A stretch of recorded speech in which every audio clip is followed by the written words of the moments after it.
I'm Tori, and today I'm going to be discussing A Minor Fall by Price Ainsworth. I listened to the audiobook narrated by Zachary Turner. So this was a very strange book that I surprisingly ended up enjoying quite a bit. The plot is basically that it is the story of Davy, who is a very materially successful lawyer. He is doing very well in his law firm, he is married to the boss's daughter, and they have a beautiful house, and they're thinking about trying to have a baby, and he drives a nice car, and he goes out to expensive dinners, and flies around the country in his boss's private jet, and his life is very, perfect. And then it's kind of the story of someone who starts from a position of having everything and ends up making some very poor choices.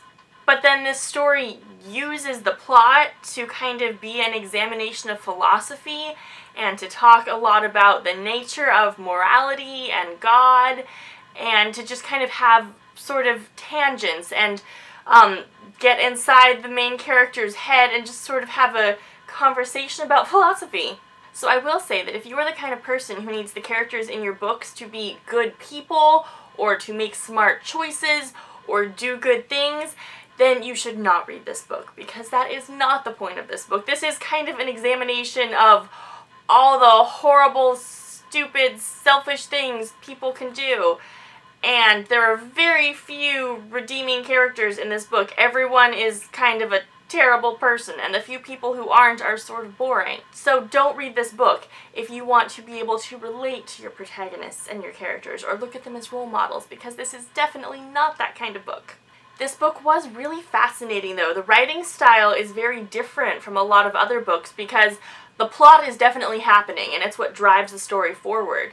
But then it will stop so often, and Davy will kind of talk about philosophy and how he looks at the world, and also it describes the court cases so vividly. I don't know anything about Price Ainsworth, but I would bet money that he was a lawyer, because he knows so much about law, and the cases in this book are described so vividly, and you really get a feel, like, it describes the mechanics of how law works, but it makes it seem really interesting, and you become really emotionally invested in these legal cases. And then also, Davy likes to write short stories and poems in his free time, and the book spends a lot of time having you just read those, and a character will come across his writing and you'll just switch and be hearing that story for a while. So this was a very interesting, like, all these pieces sound like they should be clunky and like you should hate all the characters, which you kind of do, and like it sounds like a very strange mishmash of things, but somehow it works really well. And it,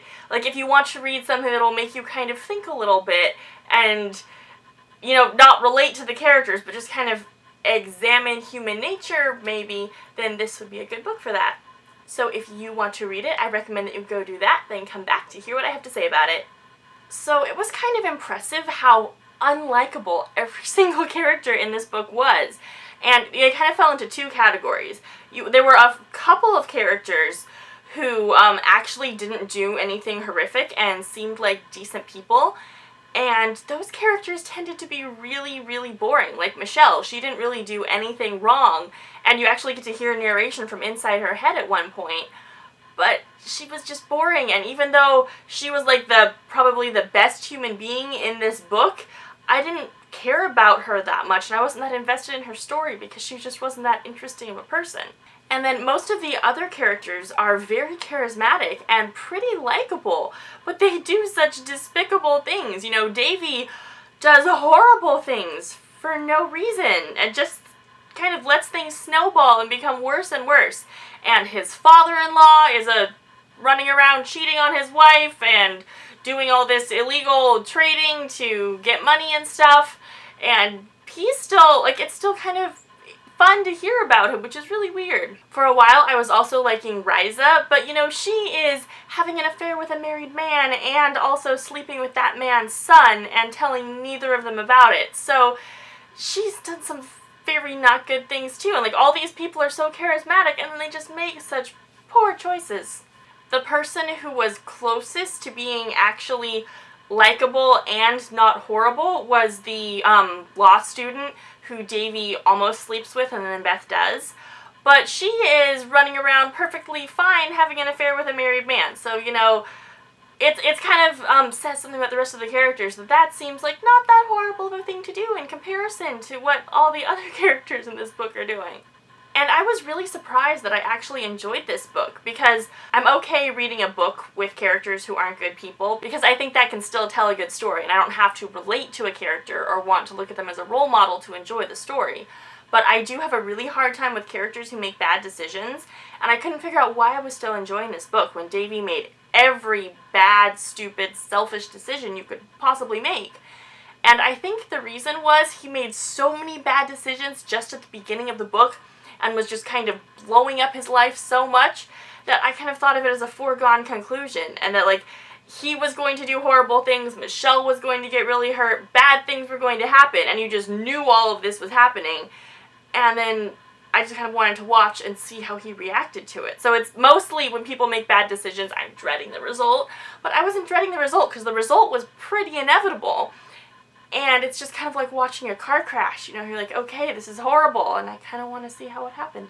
I will say that the most uncomfortable thing for me in this book was the whole herpes thing, you know. Davy sleeps with Beth and gets herpes and then goes right back home and sleeps with his wife immediately and gives the herpes to her and doesn't say anything about it and therefore gives it to their unborn child. And that part was very hard. I mean, like, it was a very immoral thing to do, first of all, and he's, like, a terrible, terrible person, but also I am such a germaphobe, and I hate diseases so much, and I try to avoid books about diseases and plagues and stuff like that, and so I was just sitting there cringing, going, oh, no, disease, everyone's getting disease, we need to quarantine this town, no! And so that part was not enjoyable for me. So basically, throughout the course of this book, you're just watching Davy take a sledgehammer to his life and destroy his life and the lives of all the people around him who he cares about. Well, mostly Michelle. Michelle's father did a pretty good job of screwing up his own life. And because I knew that these lives were all going to be destroyed anyway, this book was sort of an examination of why people do things like that. Because most people don't sit around and say, "Whoa, I'm going to be a terrible person today."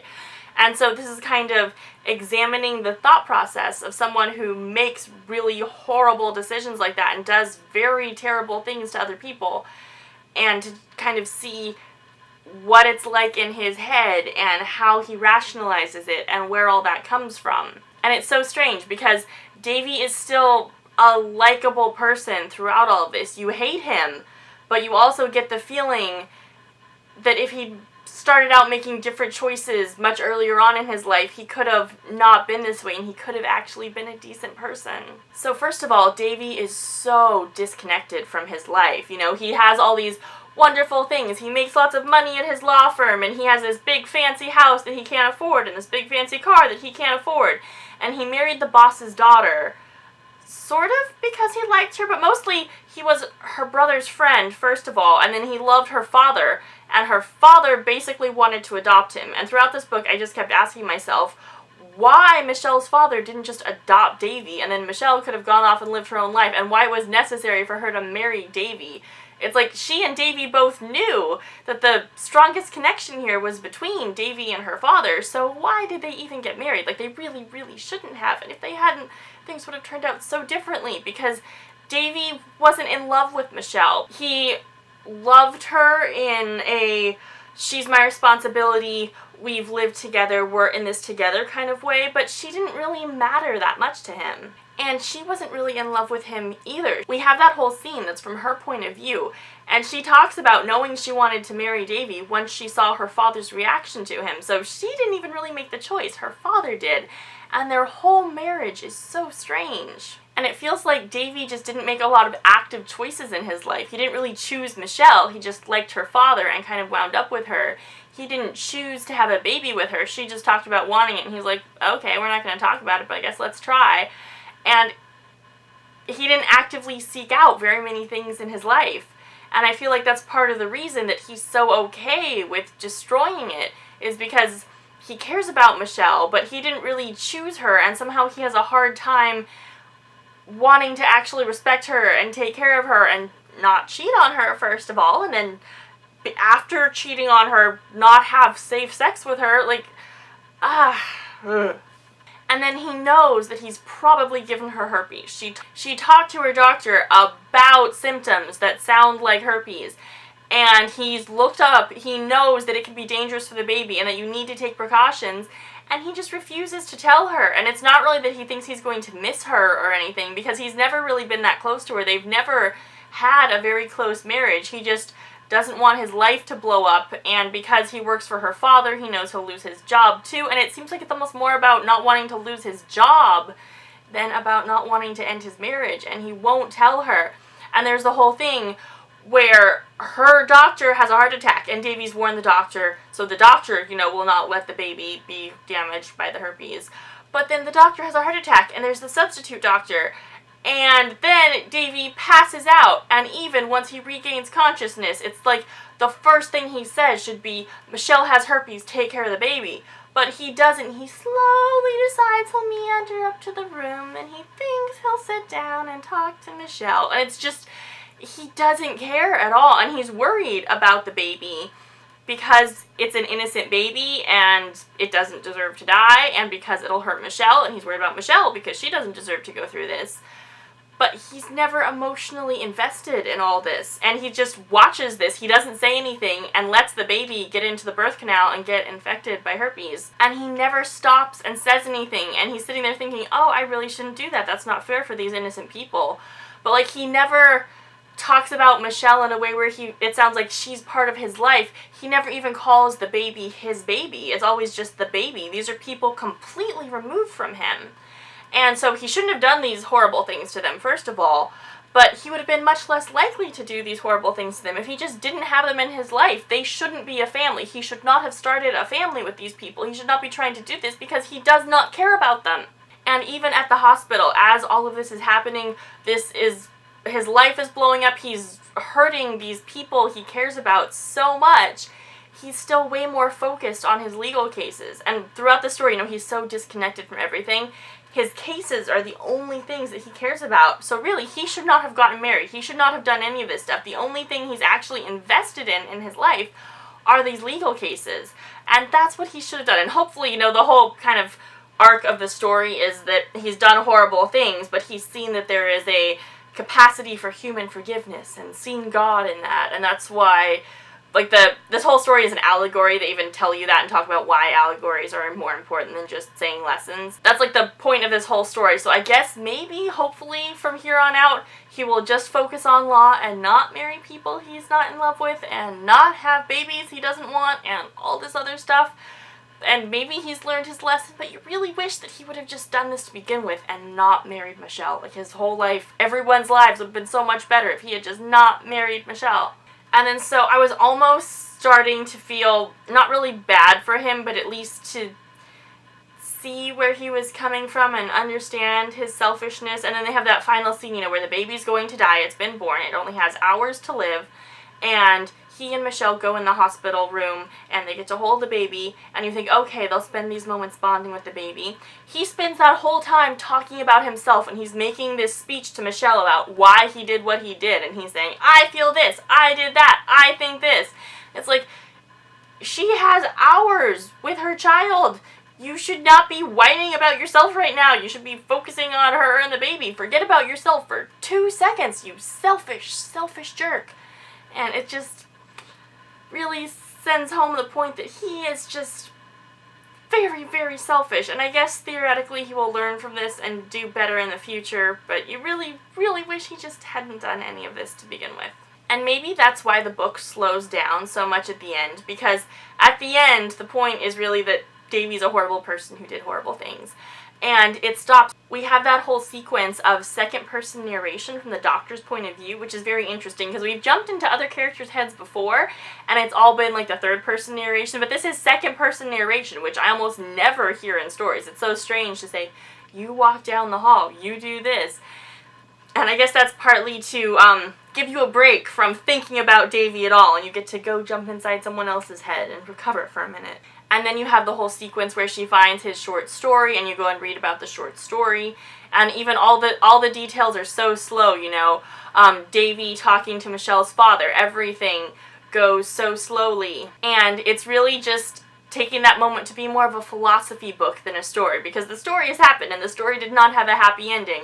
And so now it's just kind of contemplating life and human nature. And so, at the end of the book, you really hate Davy more than you've hated him at any other point in the book, which is kind of impressive because you've hated him a lot throughout this book. So I guess the point is that someone as despicable as Davy can be forgiven. Not by the audience, certainly, but apparently sort of by his wife, which doesn't make a whole lot of sense. But that's supposed to be the point.